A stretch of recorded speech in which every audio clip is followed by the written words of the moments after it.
সন্দাকপু যাওয়ার এটা হলো ট্রেকিং রুট। দুটো রুট, একটা ভায়া ইন্ডিয়া, ভায়া নেপাল। বাদিকে ট্রেকিংটা নেপালের পাহাড়, আমরা ভায়া ঠিক নেপাল এখান রুট থেকে দিয়ে যাত্রা হয়, শুরু আর করেছি। এটা ভায়া নেপাল রুটই। এটা কালপুকুরি। এদিকে কালীপুকুরি দেখা যাচ্ছে, ওখান থেকে আমরা আজকের জার্নি শুরু করেছিলাম। এরা ফিরে আসছে।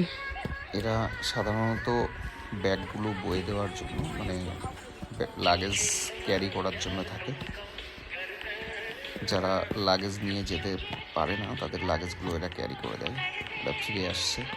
দেখুন, ট্রেকিং করতে হলে ভিউটা আমরা উপভোগ করার আজ যাচ্ছি মতো আমাদের মন নিয়ে উপরে আসতে হবে। লালন্দা।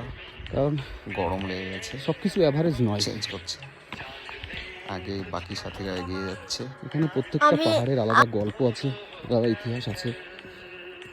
উপভোগ করতে পারলে তবেই ট্রেকিং করাটা যুক্তিযুক্ত।